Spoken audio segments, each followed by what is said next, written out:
Hi, Joe Manausa here, answering your real estate frequently asked questions.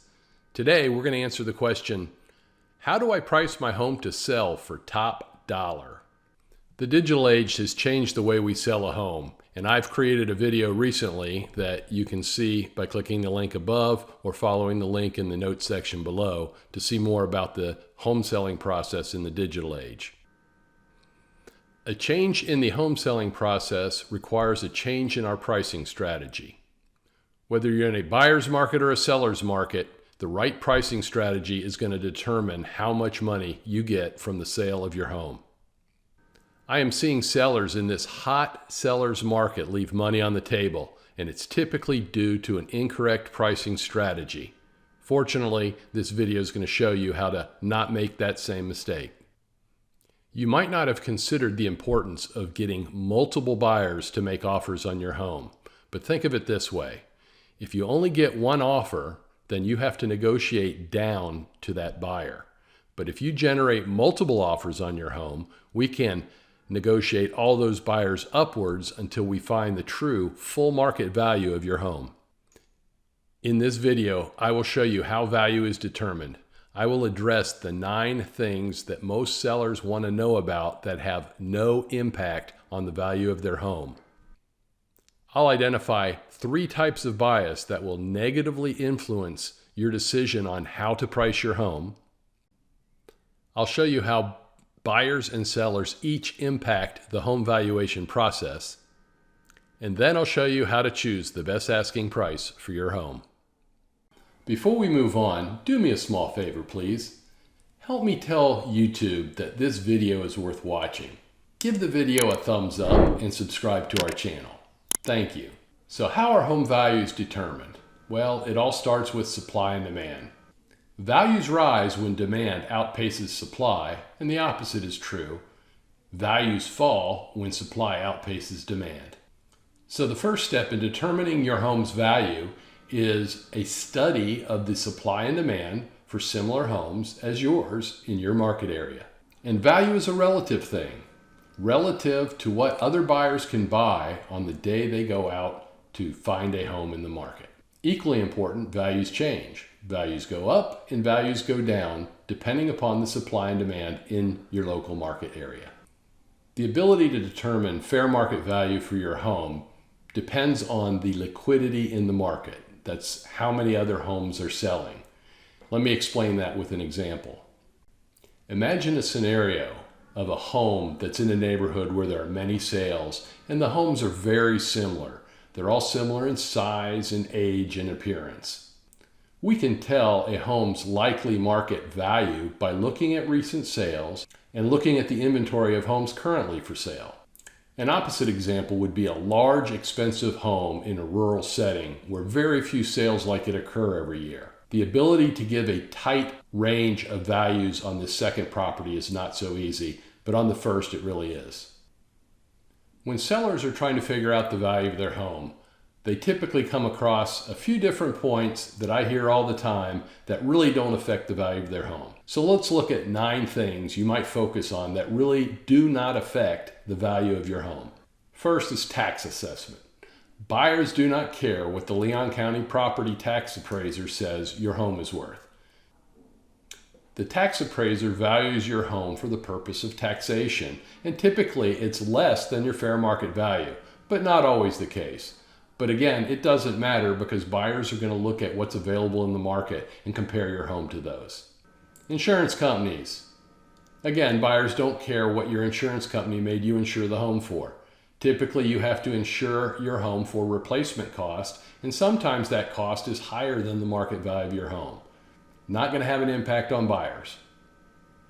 Your mortgage balance. What you owe on the home is not going to impact what a buyer is willing to pay for your home. Now, it might impact whether or not you choose to sell your home, but it has no impact on your home's fair market value.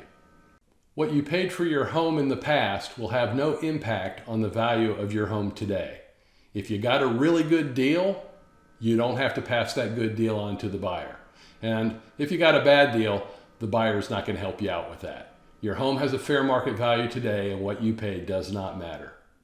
And similar to your mortgage payment, What you need for your next home is not going to be a concern for buyers. They won't care. They will look at your home and compare it to similar homes that are available on the day they plan on making a decision. It's smart to go ahead and take a peek at what these online valuations tell you so that you have something as a basis for comparison when you talk to real estate agents. But just remember, you really can't expect to get the value of a home using price per square foot any more than you would expect to get the value of a used car in dollars per pound. Invariably, when talking with home sellers, they're going to mention that house down the street that sold for so much. Well, the one thing we know about the buyer of that house is they're not going to be the buyer of your house, so that buyer is no longer in the market. The reality is the supply and demand are going to dictate what other buyers are going to be willing to do today. On top of that, it's very common that the rumor in the neighborhood about the value or the price that a home sold for is sometimes a little exaggerated. Fortunately, you can always go to your local tax records to see what the recorded price was. Another thing that doesn't impact the value of your home is what real estate agents say it is worth. The one thing we know about real estate agents coming to interview for the job of selling your home is they want to land your business. And oftentimes they do that by praising your home and overvaluing it. Another thing to consider, that agent isn't going to be buying your home, so their opinion of value is nowhere near as accurate as what the market's opinion will be. The final one, what I say your home is worth. That also will not impact the value of your home. I believe the processes and techniques that we use to value homes is better than any others that I've seen, but at the end of the day, I am not going to be buying your home either. It will come down to what buyers are willing to spend when your home hits the market and how much they feel there's competition for your home. So let's talk a little bit about bias. Everybody who has an opinion about the value of your home has a bias, and it's important for you to understand that bias so that you are not led to make a mistake that will cost you money. First, there's your bias.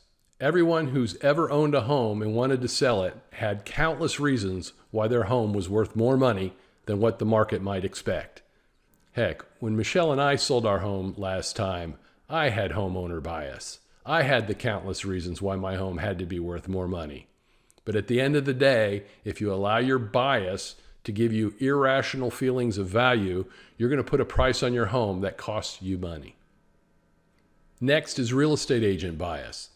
Real estate agents know from experience that home sellers are likely to hire the very first agent with whom they speak. So the agent doesn't want you to go to a second agent, and the way they do that is by exaggerating on the value of your home.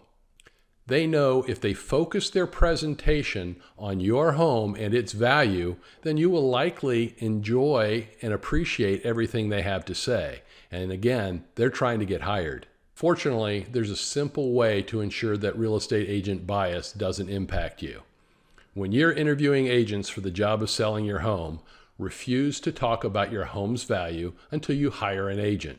Instead, have that agent talk to you about what they're going to do to massively expose your home on the market to ensure that you get multiple buyers bidding on your home the day it hits the market.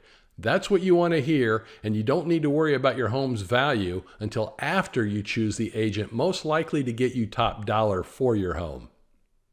The final bias is buyer bias. Unsurprisingly, buyers want to get the best deal possible, so they are seeing all the reasons why your home should not be worth as much as it is. Now, if you and your listing agent already have critically scanned your home and priced your home accordingly, then the buyer bias will have no grounds, and they will either come in and compete to buy your home or they'll lose it to other buyers. Let's look at how buyers and sellers impact the valuation process. Buyers choose a price, but sellers choose the competition. So what do I mean by buyers choose a price? Well, to catch a buyer, you have to think like a buyer. What are they doing? What is their process? How do we take advantage of that process? Well, we know that buyers are going to go online and they're going to use property search tools where the first thing they enter is a price range. We don't want to price our home above the range of the perfect buyer that is willing to pay us the most money for a home, right? And I said that sellers choose their competition. Well, if you think about it, since the seller sets the price of the home for sale, it's always a seller's market in real estate. If you price your home correctly, you can make sure you take advantage of the liquidity in the market for the value range of your home. Sellers must realize that buyers are online looking at homes that are being displayed in a grid or a list, and they're sorted by price. Your home must be nicer than the homes around you. Whether on a list or in a grid, you have to have the nicest home to catch the attention of a buyer.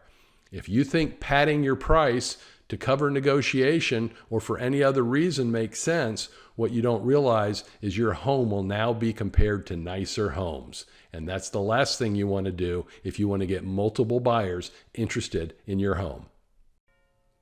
I want to share my story of how I learned proper pricing for digital consumers. If you look at my arm, you'll see I wear a smartwatch. But it wasn't so long ago that I actually wore a regular watch. But it was a really, really nice watch. And I needed to sell it when it came time to switching to the smartwatch. When I was younger, I worked for years to save up enough money to buy a gold Rolex watch. But when Apple came out with the smartwatch, I knew I had to have one. And I knew I needed to sell my gold Rolex watch that I would no longer wear. So what did I do? I decided to sell it on eBay. So here's a question for you.